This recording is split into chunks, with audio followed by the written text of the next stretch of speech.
Hello and welcome to another update video about XRP. Here on the XRP chart, we are currently testing a micro resistance, which I communicated in the earlier video. So the price has indeed found some local support at the golden ratio level here, the 61.8 retracement at $2.10. This is the area from where we said that a wave 4 ideally would start.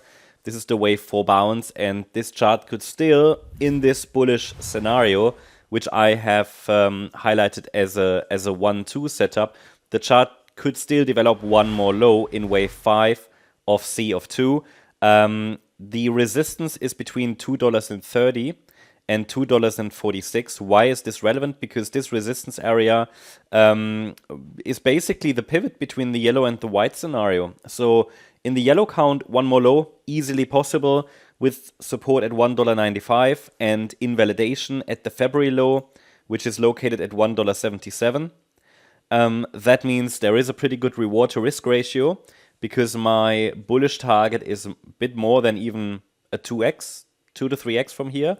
If we say maybe $5, maybe even $6, if support holds, yeah. So that's a pretty good reward to risk ratio. At the same time, we have no confirmed low in place. So what would I need to see for a first indication that wave 2 has bottomed?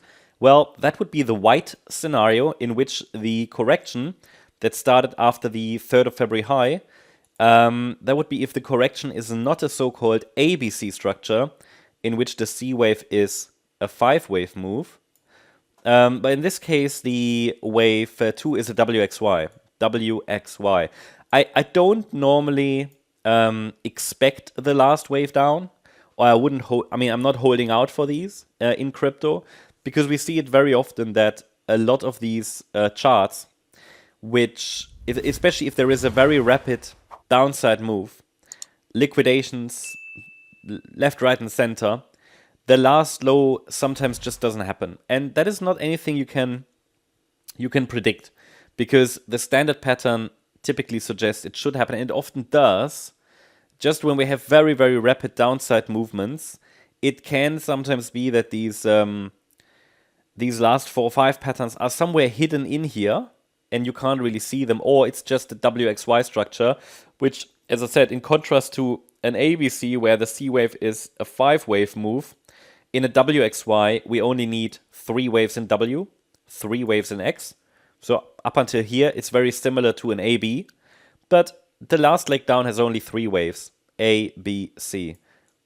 I think I explained that actually in the last video. I just wanted to make sure everybody understands that sometimes in crypto, that last move down doesn't happen. If one more low happens, ideally, the price avoids a sustained break below $1.95.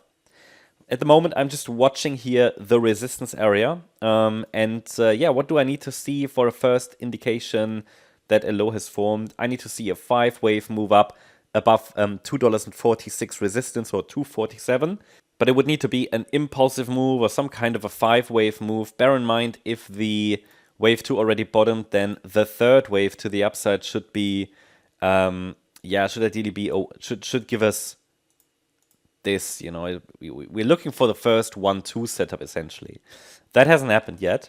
So a break above resistance, essentially, followed by a corrective pullback that forms a higher low. This would be a good indication that a low is in.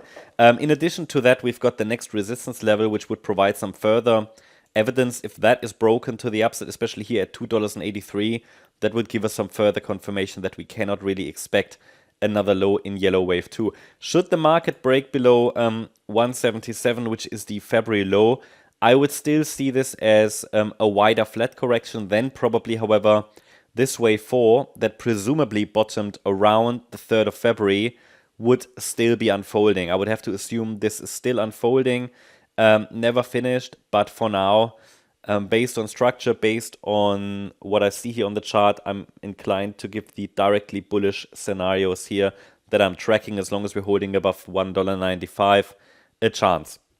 That's the update about XRP. Hope you liked the update. If you did, please hit the like button, leave a comment, and subscribe. And if you really like the content, please check out the channel membership. Also, make sure that you follow us on our main channel, MCO Global. You'll find the link in the description. Here you can find all sorts of additional analysis, stocks, tech stocks, different cryptos, longer time frame analysis, on-chain data, tutorials. There will be much more that's going to come out on this channel. So yeah, check it out. The link is in the description. Thank you very much. Bye-bye.